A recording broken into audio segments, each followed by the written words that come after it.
Hello students, my name is Mustaiz Alam, Assistant Professor, Department of Economics, Nandlal Singh College, Daudpur. Today's topic is on arguments for and against of privatizations of public sector in India. First of all, हम लोग arguments for privatisation के बारे में पढ़ेंगे, क्यों ज़रूरी है इसके फेवर में जो बातें हैं उन सभी बातों को देखेंगे.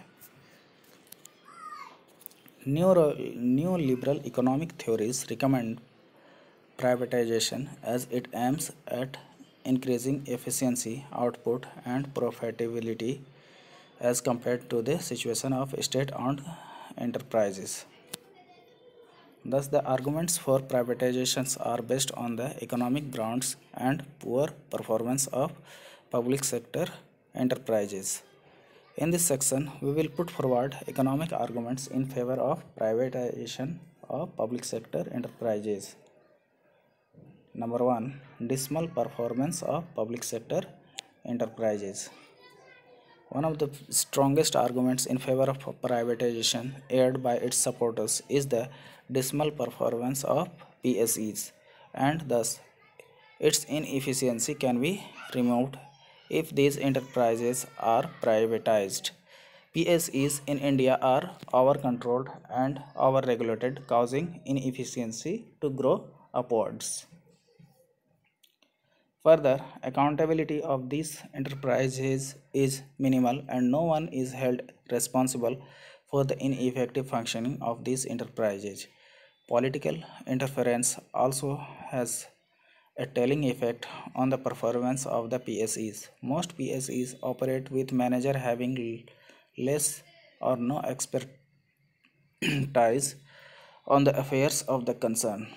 Decision making again is a lengthy process. In fact, managerial inefficiency is one of the greatest banes of the PSEs. As a result of these, PSEs chronically suffer from losses, leading to a drainage of state resources. Most of the public sector undertakings fail to generate revenues. On the other hand, subsidies and grants are often given to these enterprises. In other words, PSEs in India, instead of generating revenues, have become white elephants, a monumental waste and liability for taxpayers. Against such a backdrop, it was argued in 1991 by some people that high-cost, uncompetitive PSEs of India would not be able to compete with the globalized world. Under the circumstances, privatization is the best answer to the ills of PSEs. If the private sector is allowed to grow and function in a liberalized economy, the benefits of economy is in terms of resource allocation could be reaped. This is because of the following reasons. Number 2.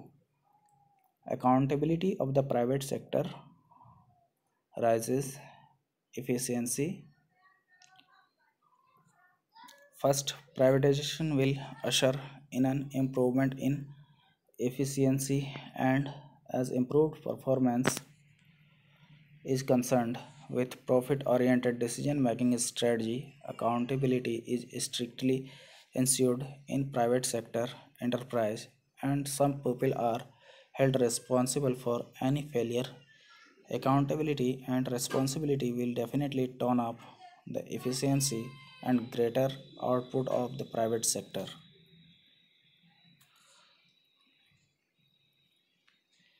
Third, development of social and economic infrastructures by the government. Secondly, government resource for keeping up PSEs may be utilized for the purpose of social sector development, as this sector is starved of financial resources. Fourth, LPG mantra against anti-competitive behavior. Thirdly, the current buzzwords are liberalization, privatization, and globalization, that is LPG. To move in tune with the global situation, privatization seems to be the better answer. इधर तो Indian private industrialists performed in a sheltered market and remained insulated from any kind of external competition. This made Indian private sector an inefficient one. Goods produced by this sector were far below international standards. Private industrialists kept themselves busy competing among themselves domestically. Privatization will promote private sector culture by introducing competition so that Indian industrialists can compete with their foreign counterparts and hence generate greater output and improved efficiency. Absence of government interference. Fourthly, Indian PSEs are subject to too much governmental and political interference, thereby making them operationally inefficient. Private sector is free from such unavoidable interferences. Production of non-priority items by PSEs lacks reasoning. Finally, over the years, the Indian PSEs have branched out in all directions, as their operation must not only consider economic objectives but also social welfare objectives. In the name of enlarging public sector enterprises, the government has moved into the production of many unimportant consumer goods. No economic logic is forwarded for producing the commodities. Even the welfare objectives does not hold here. This kind of distortion needs to be corrected through privatization. Now we will discuss arguments against privatizations. Despite despite its avowed goal of expanding PSCs in India, the private sector, in terms of number, employment, value added, gross output, invested fixed capital, is the most dominant sector. Its role in economic development is undeniable. However, all is not well with India's private sector. It is not the cure for all the ills from which it suffers. There are some equally convincing economic grounds that may discourage one to go for privatization. Number one, private sector is inefficient too. Firstly, the premise on which privatization of PSEs was built in 1991 centered around the miserable performance of PSEs. It is also believed that the private sector in India is an epitome of efficiency. Public sector enterprises are inefficient due to multiplicity of reasons like lack of accountability, political interference in the day to day functioning, wrong pricing policy, cost escalation, etc. Most of these pitfalls can be corrected by adopting suitable policies instead of privatization. In fact, despite these snags, there are some good number of PSEs that are not loss-making enterprises. Instead, some of them generate revenues. If PSEs are allowed to grow in an independent way, managers of these enterprises are expected to respond according to the changed requirements. Further, there is no evidence that can suggest that Indian private sector performs satisfactorily.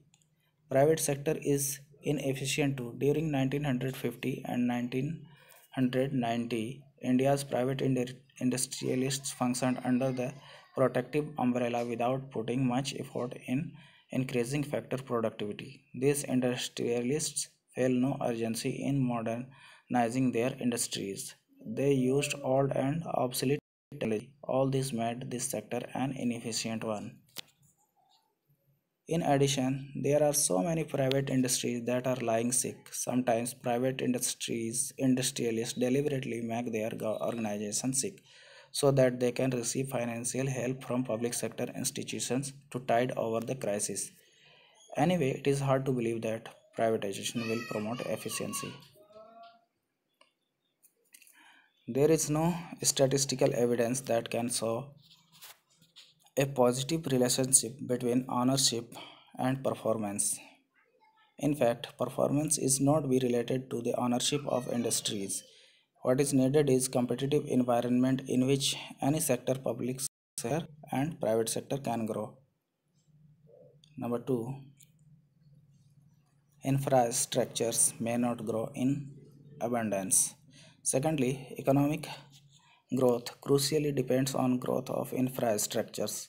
In infrastructures, both economic and social economic growth are positively linked to each other. Since infrastructure investments are lumpy in character, private capital shines away from such investment and thrives on state support infrastructures.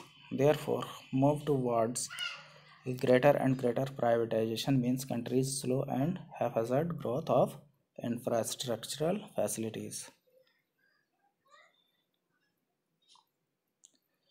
Third, peripheral social responsibility.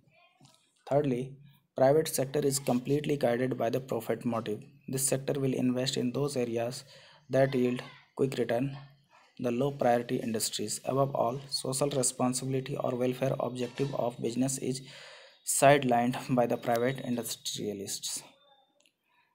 Danger of employment loss. Finally, employment loss seems to be another argument against privatization. As far as present employment scenario is concerned, the country needs to address the problem of poverty and inequality. In the name of more and more profit, private industrialists have adopted hire and fire policy of employment as well as labor saving technologies. Further, private business exploit workers in many forms. All these impact on wages. Income inequality thus gets widened. During the reform period 1991 to 2008, a higher economic growth caused by various structural adjustment programs has been achieved, but employment situation has deteriorated. Thus, what the country experiences is jobless growth, the growth that does not create more employment. Some call it jobless growth. So that's all in this lecture of arguments for and against of privatization of public sector in India. Thank you.